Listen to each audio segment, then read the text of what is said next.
Hello folks, Alex here. This is Alex Unabridged, and this is what I've got coming up in May, including rather a large pile of possibilities for Horror Mayhem.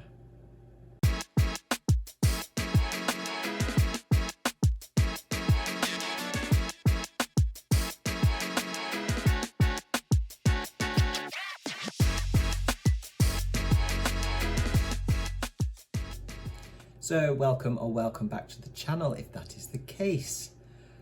Time to go through what I'll be reading in May then, most of which is going to be for Horror Mayhem, a fabulous event which I loved doing last year, and I'm really excited that it's back, and that's focusing on short horror fiction. But before I get to that lovely pile of possibilities of horror, I've got a couple of non-horror books to go through. If you're here just for the Horror Mayhem stuff, then I've provided a timestamp, so do feel free to skip ahead if that's what you want to see. So outside of the horror stuff, then I've got a couple of bits. Firstly, the couple of science fiction books to get through for my science fiction for the Somewhat Hesitant project. In April, I finished up the first proper block of classic science fiction, most of which was fab. But before I get into the next proper block, which will be great books, great movies, I'm going to have a month's interlude and read some YA science fiction. So the first one is the first book in the Tripods trilogy, which is called The White Mountains by John Christopher. Although, as you can see, I've got the full trilogy here, so if I enjoy that one, I might read on and read the whole trilogy if I've got time for it. I shall read you the blurb for it. Massive alien machines, the tripods had ruled Earth for hundreds of years and enslaved the minds and bodies of most adults through the silvery caps they made them wear. Determined to escape the ritual capping ceremony, Will Parker runs away, heading for the distant White Mountains and the small rebel camp there, hoping to join their desperate attempts to overthrow the rule of the tripods. The journey is long, the mission's dangerous, and the hope of survival very slim. So yeah, I'm really looking forward to this one. This sounds like it's going to be a really good, exciting, fun ride. So yeah, as I say, definitely the first one, but possibly the other two as well. And the second book for the science fiction is The Fifth Wave by Rick Yancey, so something a bit more modern. This is an alien invasion story that's got some horror and dystopian elements to it as well. So the blurb for this, by the way, it says, The Passage meets The Hunger Games. Now, The Passage, for anybody who's watched the channel for a while, will know is my favourite book of all time. I love that book. And The Hunger Games, I don't know the books, but I do like the films a lot. So that blurb, yes, that intrigues me. So yeah, I've that one's been on my radar for quite a long time, but I've never sort of had the chance to pick it up. So yeah, I thought I'll add that into the science fiction reading, and yeah, I'll get through that. Hopefully, a little bit of horror there in there with my science fiction. So if you fancy reading either of those books along with me, I'll be chatting about them on Discord as I read. So the link in the description, link is in the description to my Discord server. There are a couple of other books that I'll be potentially reading in May, or at least rereading. I'm going to be away on holiday for 2 weeks of the month with my wife and my sister and my dog. But my sister wants to re-listen to both of the Travis Baldry cozy fantasies, Legends and Lattes and Bookshops and Bone Dust, as kind of, in tandem reads or listens at least together. And I'm well up for that because I love those books. And it's over a year since I read Legends and Lattes, so I'd quite like to go back to that one and read them both in quick succession. And it'll just be a lovely thing to do with my little sis when we're on holiday. I say little, she's only 20 months younger than me. But yeah, that'll be really nice. So we'll probably do a bit of a re-listen for those. And Historathon Q2, I've already talked about what I plan to do in May in another recent video about Historathon, which I'll link to. So if you want more details on what I what I'll be doing in May for that, then check out that video. Okay, on to Horror Mayhem then. Okay, this event is awesome. I love this event last year, as I say. There are a ton of hosts for this event who I will link to in the description, where you can find all the necessary details in their announcement videos. I saw the announcements from Ollie at Criminolly, Gareth at Book Songs and Other Magic, and MJ at Reading This Life, all of which have got me hyped for this event again, and all of which have got some great recommendations for things that you could read. So this focuses on short horror. The guideline, I think, is like 200 to 250 pages max for sort of novels. There are weekly prompts. There is a mammoth bingo card to try and fill in. And yeah, this event's just about reading some short horror, either as a horror fan like myself or as a newbie to horror. Perhaps you've not tried much stuff before. So yeah, this is your chance to give some short stories a go, maybe, and find something that suits you. It is an amazing genre of fiction. I love it. It's been my go-to genre for many, many years, since I was a teenager, and there is absolutely something for everybody. So I've got tons of possibilities for this, most of which are short stories. But there are a few potential like novellas or short novels. This first one actually is a definite, because this is a buddy read with Cliff over at Cliff's Dark Gems. This is postponed from April. We're going to read this in April, but we'll do it first week of May now, and that is Dolly by Susan Hill. And this is set in the English Fens and is a creepy ghost story, I think. So yeah, I'm very much looking forward to reading that. The cover is quite haunting. So yeah, I'm definitely looking forward to reading. I've never read any Susan Hill. Definitely looking forward to reading that, and certainly a buddy read with Cliff should be great fun.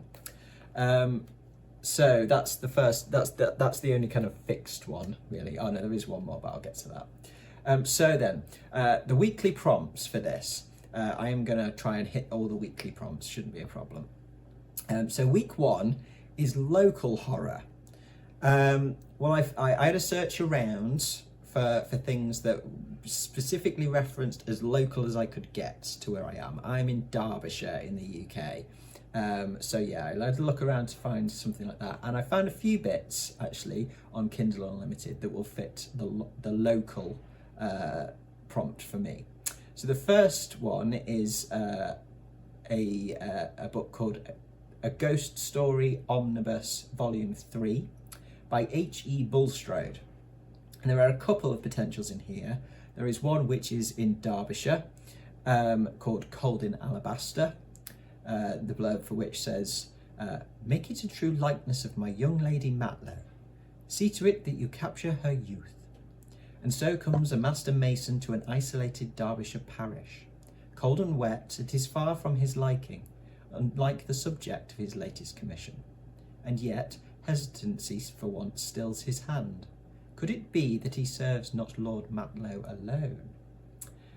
So I'm getting some M.R. James vibes from that, which if it is, we're good, because I love M.R. James. And the second one is a story called The Fell Walker in this collection, which is Yorkshire based, so the county over from me. And this says, "The fells can be unpredictable. The weather can change in an instant. Even on a clear day, you may find yourself of a sudden enveloped in mist and fog. And so it was for a particular taciturn Yorkshireman who found himself alone on Carrick Fell, until he happened upon 2 strangers lost in the murk. Eccentrics? Question mark. Again, I'm getting some kind of, M.R. Jamesy vibes from these. So I'll give those a go. That's definitely local for me. And the other collection I found is one called Sussex Horrors. It's by 3 authors, and it's 12 horror stories. And this says, "Take a terrifying journey to a coastline associated with candy floss and amusement arcades, and see it stripped to the bone. Whether it's seagulls that prove to be more than just a nuisance, mysterious inhabitants of a forgotten village, or a fisherman whose Easter eggs are not for consumption, The horrors are always there and much closer than we care to admit. So Sussex is quite far away from me. It is the other end of the country, but my wife's from Sussex, and so therefore I feel I can kind of call it local. It's kind of on her behalf. Okay, so there's my local ones, local picks, short stories. Week 2 is movie horror. And for this week, I've got The Woman in Black, which will be an audiobook via the Audible Plus catalogue. So this is another Susan Hill. This one's a bit more famous. I haven't seen the movie with Daniel Radcliffe, but I have seen the play a ton of times. It's one of my favourite theatre experiences ever. I'm really sad that it's still not running and I can just go down to London and see it. But yeah, I've never read the book of it, so I think it's about time I read the book, having, you know, the fact that I love the stage play. So yeah, as I say, that's an audio book, that one. And then I've got a comic, which is 30 Days of Night. And I've got MJ to thank for this inspiration. This has been on my radar for a while. I really liked the movie and kind of earmarked the comic as something to try years ago. And never got round to it, so thank you MJ for the reminder on that one. So now's my chance to rectify the fact that I never got to it. And this is a Kindle Unlimited pick, that one. Week 3 is classic horror, and week 4 is contemporary horror.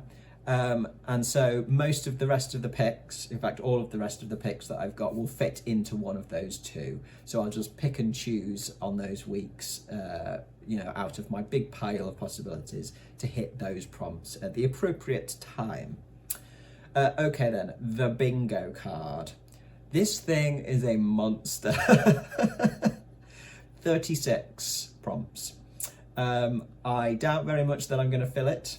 But I'm definitely going to go for a couple of lines. Yeah, I can't resist a bingo card. It's dangerous when you give me a bingo card. So far, I can already probably do a graphic novel with 30 Days of Night, haunted house, Woman in Black will fit that, and folk horror, indie horror, you know, the local horrors, local horror collections that I've got, those will do that as well. So what else is in my pile of possibilities then? First up, some short novels or novellas or some things like that. So the first one is At the Mountains of Madness, the first volume by Gu Tanabe. I hope I'm pronouncing that correctly. This is a manga version of the classic H.P. Lovecraft story. So yeah, I've had this for ages.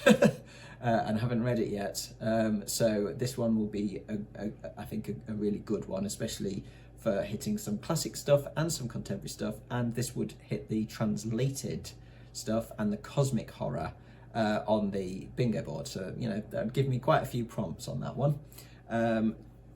Then I've got Terrors of the Night, this little book here, by Thomas Nash.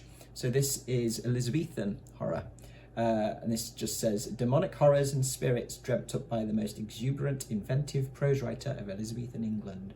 It's almost a year to the day since I bought this when I went to Scotland last year. That's where my holiday is this year. And so I think I need to read this. It's really short, it's tiny. Need to read this one. So yeah, so that's another one that would obviously go in the classics. Then I've got Queen of Teeth by Hailey Piper. This is an ebook, again, that I've owned for a while, would go into my Read What You Own challenge. This is about a woman who wakes up one day to find teeth between her legs. Yeah, I've been meaning to read this for flippin' yonks. And so this one is high up on the priority list. And this would tick both the diverse authors prompt, Hailey Piper is a trans author, and the body horror, for sure. Next up, I've got Horror House of Perversion by Carl John Lee. I read Psychic Teenage Bloodbath by Lee last year, and it was quite good fun. It was gory as hell. It was horrible, but it was very good fun, and I enjoyed that a lot. So yes, this will definitely tick the extreme horror box on the bingo card. Also, potentially the haunted house one or the possession one. I think this could tick a few. So yes, I'm quite interested to give some more Carl John Lee a go. Then I have got another Kindle Unlimited pick with Them, an extreme horror novella by Mike Watson. This one says, Jeanette thought she'd get to enjoy the cosy, rainy evening after the hellacious week she'd just endured. Snuggled up on the couch with her Labrador Nico, everything seemed perfect. Rest couldn't come sooner. Then it happened. The programme on the television cut to black. Emergency broadcast system. Jeanette's heart stops. The signal is choppy, yet the message is clear. They look like people. And then the power goes out. Someone knocks on the door. It is soon made clear to Jeanette that the world she once knew has ended. The place she once called home is now anything but. The world beyond the threshold of her door is a passageway to the deepest bowels of hell itself. Will she survive? So this one obviously will tick the extreme box, possibly the cosmic, possibly aliens, if whatever they are are aliens. Yeah, again, another one that has been on my list for a while, my Kindle Unlimited list for a while. I really like the sound of this. Then we've got Ghost Shark by Brian Berry. This one says, whilst enjoying a day of exploring on the beach, Megan Lambert, a life at Aqua World, discovers a shark's tooth, one that belonged to a shark with an evil past. Now, wearing it as a necklace, she's forced to pull a late shift with her boss. Party plans cancelled, her friends decide to bring the party to her. Only the party turns into a nightmare where the park flows with blood and there is one uninvited guest. Yeah, this one is could be a ghost, could take the ghost prompt on the bingo board, could be killer animals. It's definitely personal horror. For me, sharks are one of my biggest phobias. I am terrified by them. Certainly in visual form. I don't even like the cover of this book. But yeah, so that one would definitely tick that one. And the other one is another shark book by Brian Berry, which is Merry Sharkmas. This one says, you've heard of ugly Christmas sweaters, right? Well, this is an ugly Sharkmas tale. Follow Bruce Webb and his family as they fight for their lives against an ugly Christmas decoration powered to deadly life by witchcraft. So this one could certainly tick the holiday horror box, possibly the witches box if there's some witchcraft, personal horror again, and potentially killer animals. Again, that one could tick a lot. Then I've got Demon Seed by Dean Koontz. This one is described as a frightening cult favourite thriller. This one says, Susan Harris lives in self-imposed seclusion, her mansion featuring numerous automated systems controlled by state-of-the-art computer. Every comfort was provided. Her security was absolute. Until her security system is breached from the inside. In the privacy of her own home and against her will, she will experience an inconceivable act of terror and become the object of the ultimate computer's consuming obsession to learn everything there is to know about human flesh. I really like the sound of this one. And do you know what? I've never read any Dean Koontz, and I think it's about time. So this one could tick the cult box perhaps, if that's what is meant by cult. Also green cover. And techno. So yeah, another one that could tick quite a few bingo boxes there. Then finally in the novellas section, I've got You've Lost a Lot of Blood by Eric LaRocca. This one, all I know about it really is that it's potentially unsettling, and it's kind of a novella within a novella. And this one is on the list because Eric LaRocca is the author that I'm focusing on in May for my month with project, where I'm reading more from authors I've only read like one thing from before. and that I want to kind of branch out and find out how much I really like them or not. So yes, so You've Lost a Lot of Blood could fit the psychological box potentially. Certainly the diverse, Eric LaRocca is a queer author. So yeah, that one's, as I say, that one's a definite because of my author project. And moving into the short story collections, we'll stick with Eric LaRocca a minute, because the other one that I'm reading of his for that project is this one, The Trees Grew Because I Bled There, Collected Stories. So this one perhaps might tick the elemental box, I'm not entirely sure. But this is 8 stories of dark fiction from a master storyteller, exploring the shadow side of love. These are tales of grief, obsession, control. Intricate examinations of trauma and tragedy in raw, poetic prose, apparently. I've only ever read Things Have Gotten Worse Since We Last Spoke and Other Misfortunes by Eric LaRocca, but I really liked that. I really liked his writing. So definitely looking forward to some more Eric LaRocca there. Okay, then in terms of the collections that I've got, these might tick various different prompts depending on the stories that I pick within them. I'm not going to get through all of these collections in their entirety. I will just pick and choose as I want. So the first one then is the Mammoth Book of Zombies. And this has got 26 stories in it by a variety of different authors: Clive Barker, Ramsey Campbell, Lovecraft, Lumley, Kim Newman, Michael Marshall Smith. I think it's also got some classic stuff in here as well. In terms of, I think it's got some M.R. James in there. It's got Robert Bloch, Edgar Allan Poe. So yeah, plenty of stuff in there to pick from. Then I've got Unnatural Creatures, stories chosen by Neil Gaiman. Again, there's a lot of different stuff in here from different eras. You know, plenty of things to pick from in here. And this is all featuring beasts from myth, fable, and imagination. Creatures extraordinary, exotic, extinct, living, dead, and undead. So again, another one to dip into that could be killer animals on the bingo board, universal monsters perhaps, maybe some folk horror in here. So yeah, there could be plenty in here that ticks a lot of the bingo boxes. Then I've got more M.R. James in audiobook form that I will dip into, which is just pretty much all of M.R. James' collected works that I'm still getting through. I just kind of read bits and pieces of that when I want. Just they're great, really short stories, M.R. James stuff. And there'll be some stuff in there that'll fit the curses box for sure, because a lot of his stuff is cursed items. Then I have got Menace of the Monster, classic tales of creatures from beyond. This is science fiction classics, this one, but I think there's probably going to be some horror adjacent stuff, so that could hit that bingo square.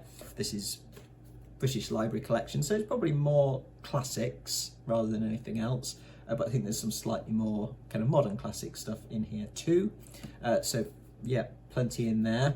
Then I've got some Edgar Allan Poe short stories, tales of mystery and imagination. I will definitely read at least one of these, and it will probably be The Fall of the House of Usher, because I really want to read that one.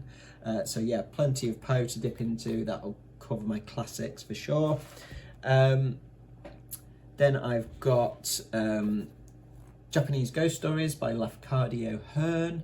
I read some of these for Horror Mayhem last year, and I've not gone back to it since, and so I can dip back into that and read some more Japanese ghost stories. These are really unsettling and very, very strange in terms of, like, it's a cultural thing that I'm not familiar with, and it's fascinating. It's really interesting, really different.